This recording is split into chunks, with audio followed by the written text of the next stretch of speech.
to the sessions? So let me very quickly now give you a background to the Feast of Tabernacles. But this is what I want to do. I don't want to get you caught up in a study. Most of you are leaders here, and you can do your own study on it. But I want to release a kind of an apostolic impartation by releasing prophetic statements.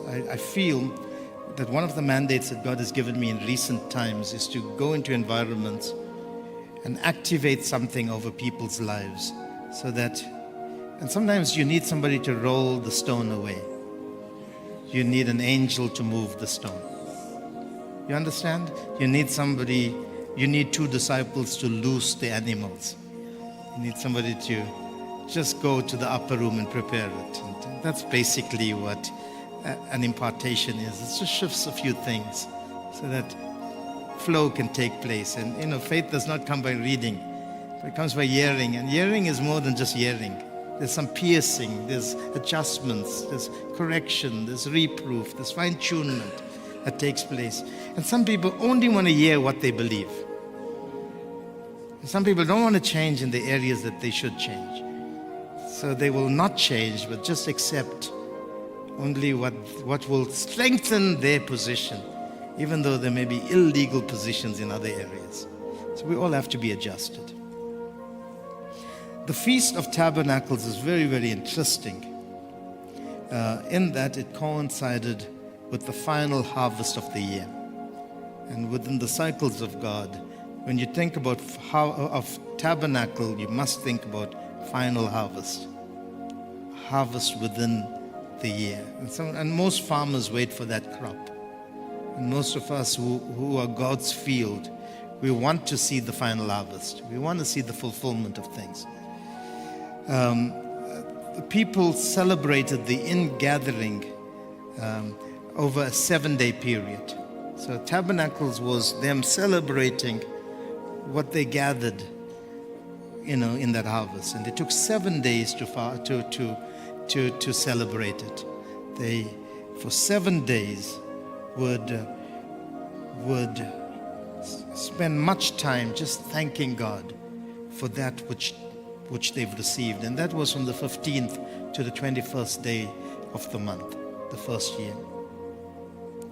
They were to leave their houses and dwell in tents made of various trees, and there under those tents or those little booths, they would rejoice before the Lord.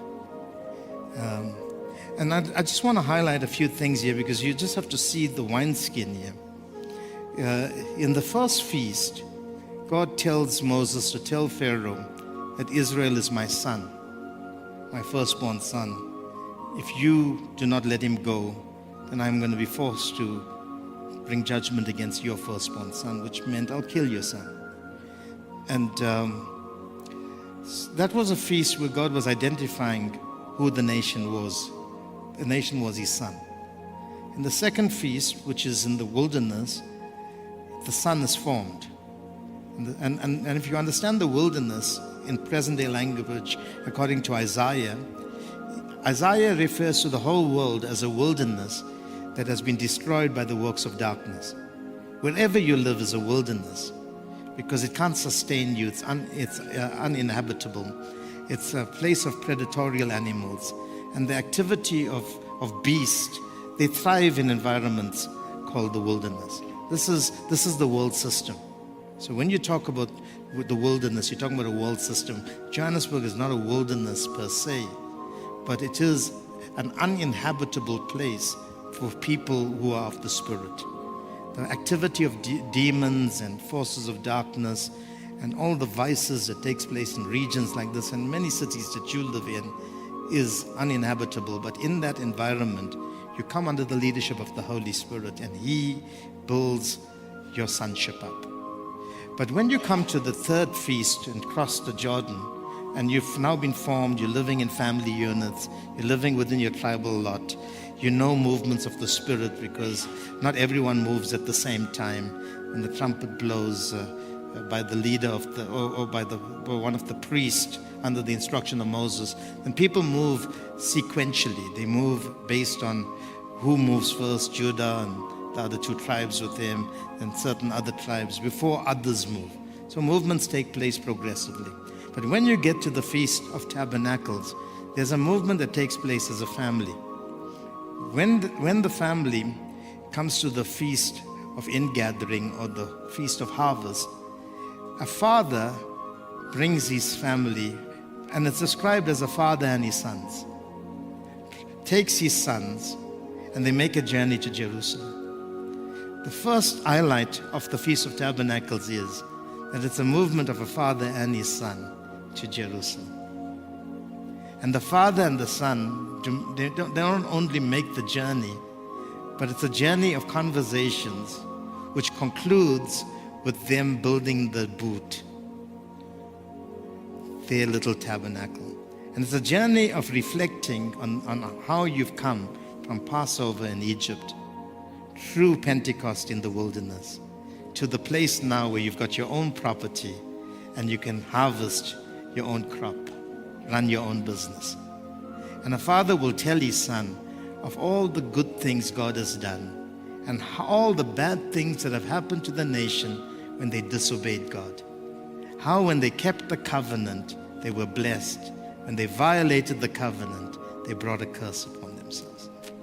And it was a father-son journey. And together they will build the booths.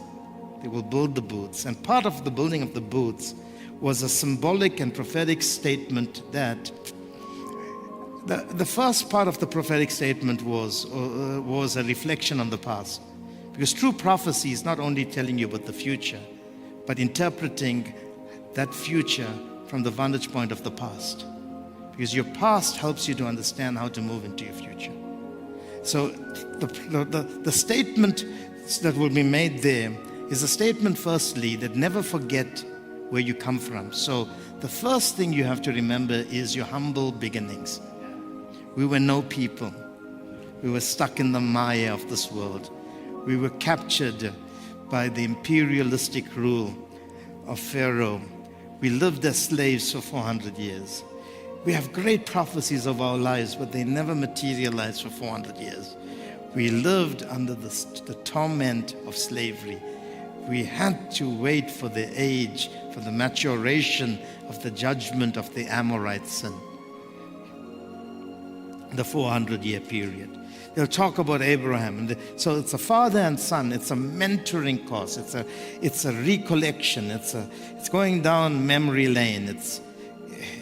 And all of these things are happening. So tabernacles can't happen where a man just went alone. He had to go with his kids. He had to go with his kids. And they had to build the booth. And they had to remember humble beginnings. I'm going to say something here because something is going to happen. Some of you will see change come supernaturally. I know that. I know that. Obviously, it's not going to come if you don't make some adjustments and position yourself right. I'll talk about some of those adjustments just now. But the hallmark of the apostolic season, the true apostolic spirit, is called humility. You can't get grace unless you're humble. And humility sometimes comes through going through processes of humiliation. And humiliation is when God has to sometimes force his hand upon us because we refuse to listen when he speaks to us gently and kindly. And sometimes with humiliation comes shame. You have to become naked. You have to be undressed. Your walls have to be broken. Foreigners have to invade your land, take your farms, rob you of your inheritances. You go into exile. Those are all the things that remind you why you must stay humble. And humility is not piety. Piety is a form of humility. Humility is an attitude of the heart that is totally bowed to God as the sovereign one over your lives, making you realize that no matter how great you are now at your bumper crop, your greatness is based upon the fact that he provided, not your ability. And this is one thing that has to come into the church today, because there's an arrogant pride that comes into certain circles that claim to have more revelation than others. We become judgmental of people that are not within the circle that we are familiar with. And we can start in our speech and the way we preach and the way we make, benchmark statements. We can be judgmental without realizing that the hallmark of our faith is humility. Humble yourself in the sight of the Lord, not in the sight of men, and He will lift you up. God gives grace to the humble, but He hates the proud. And I'm not interested in how I put on a show of humility to you, because God reads the heart and determines how distributions of grace takes place.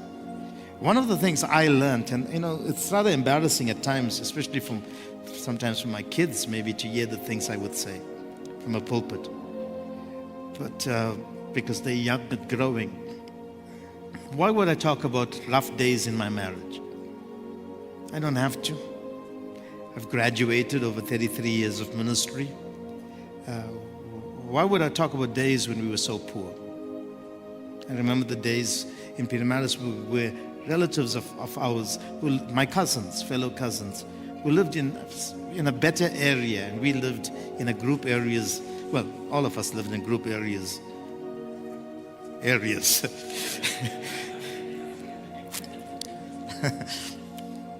But we lived in these houses that was given to us by the government. Little houses. So small that we all had to share one bedroom. A little lounge, and the bathroom was on the outside. And why would I want to share those things now? The house I'm building would be so beautiful. It's in one of the better areas of Sandton. It'll be worth multi-millions, multiple billions. But why will I talk about that now? I should talk about my nice house. I do it to stand naked before people, so that people know that we are not where we are today without remembering where we come from. And for me, my point of reference is not where I am. The thing that keeps me humble is remembering where I come from. The booth, the tabernacle you build, must always reflect on your past before it tells you of your present and your future. And it must always make you not put on that big unshow, the chieftain mentality. I'm God's man for the hour, man of power for the hour. I'm the chief apostle. I'm the father of a group of people in the nations. And believe me, there are places I go, they treat me like a king. They give me 5-star treatment. I mean, you get all the privileges of somebody that they want to show honor and respect. But for me, those are not the things I want to remember. I want to remember the days when Merol and I had nothing. When we had to decide on how we're going to take the 3 slices of bread and divide it amongst our kids and what we're going to live off. I want to remember the days when they cut my lights because I didn't have money to pay the light account in the first years of planting the church in Peter Maris. I want to remember the days when the bank came to my office, and I was then tent making, and said to me, we have to take your car. You haven't paid. If you don't pay your installment within the next month, within the next few days, then we have to repossess your car. I remember those days, because those days told me that there He never failed me. Even though at times He was late, and He was so late. You understand? But when I stand at the booths now, I realize He was on time.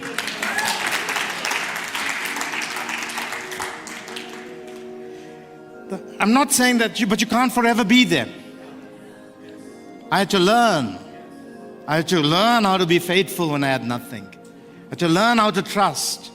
So when you come to the tabernacle, you have to remember where you come from. We were slaves. We didn't own anything. We built for others. We did the hard labor. They got the comforts. But like Abraham, if you leave everything, you will become so powerful. Even if you don't have a nation, kings will come to make contracts with you and covenants. Are you understanding? You must know that, because you can't stay there. As far as I'm concerned, it's impossible to always stay there, because the journey starts there, but you have to get to tabernacles. That's where the 100-fold is. And so humility must become the hallmark. I can't understand why people are proud. It doesn't make sense to me. Why do people get so proud of their degrees, their positions, the car they drive, clothes they wear, their children's degrees, their new job? I mean, all of that is vanity. I think you have to understand that to get eternal things, you have to stay humble. And grace can't be bought. It's a gift from God, and God gives it to those who are humble. Amen? So they left their houses, their mansions, their great estates, and they came to the booths, and they lived in a humble place. And they had to remind themselves of their past, but they also had to remind themselves of their future there. In giving thanks and celebrating for 7 days, they also had to remind themselves this can't be a permanent dwelling place. Yes, we got our harvest. Yes, we got our financial breakthroughs. Yes, we're a free people. Yes, the covenant with Abraham has been fulfilled. Yes, all of these things happen, but there has to be more. That's why Jesus on the last day of the feast, which is the 8th day, stood up in John chapter 7 and said, if you are still thirsty. In other words, if you realize there's more to God than all the things you've accomplished. And what is there that's more than the Feast of Tabernacles? The ultimate is not the harvesting of the nations.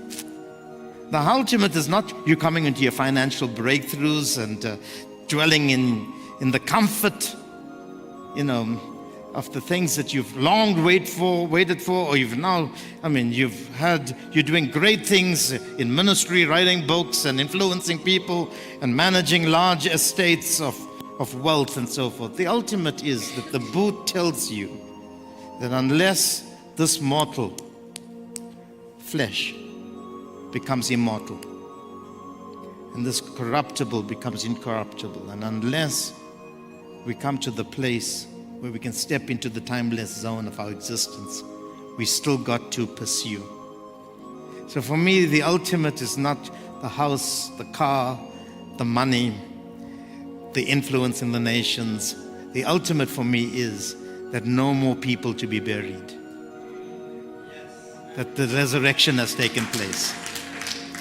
That death has been swallowed up in victory. That the mortal frame has been resurrected to its eternal position. And for me, Matthew chapter 17 becomes a reality. Because the Mount of Transfiguration is the mount where the written word and the living word was having a conversation. The law, Moses, the prophets, Elijah, was talking to the Logos, the eternal word. And in the conversation, the Logos was just making sure that everything that was in the written word is now being fulfilled in him. And they were clarifying or discussing how it will take place. And when Peter, James, and John awakened to what was happening, and they saw how Jesus was in his original state of existence, which is the body immortalized. He's now in his original splendor, where he's clothed in light. He's giving us a picture of the future. Peter said, can't we build 3 booths here? 3 booths. 3 lumps of dough. 100-fold, 60-fold, 30-fold. Can't we capture, institutionalize? How do we contain this movement? In other words, this is tabernacles. Now let's build our booths here. And God said, no. A voice from the cloud came and said, no, listen to the Son. In other words, you don't have to live in this booth. You follow the example of the Son. if you live in the Son, if you follow the idea that God has called you to sonship, you will have eternal life and you will never die. Because he who has the spirit of the Son cannot die. That's where we're getting to. The ultimate tabernacles is not you celebrating your partial and material blessings. You should do that. But the ultimate is that we want to bring the future into our present. And that future is that we will be like him, never to be separated from him. And as he is, we should be existing. Not just in the position of sonship, but in the glorified position of his glory. Are you understanding me? That's where we're going through in tabernacles. Now, so this feast, people left their houses. They lived in booths made up of trees, branches of trees. And on the first and the eighth day, they celebrated 2 Sabbaths. Okay? The feast pointed to the first. The feast, whenever they celebrated tabernacles, it pointed first to Passover, where they came out of, how they went through the wilderness, Pentecost, and then it brought them to the place of realization. We have now reached the place that God promised us, which is tabernacles.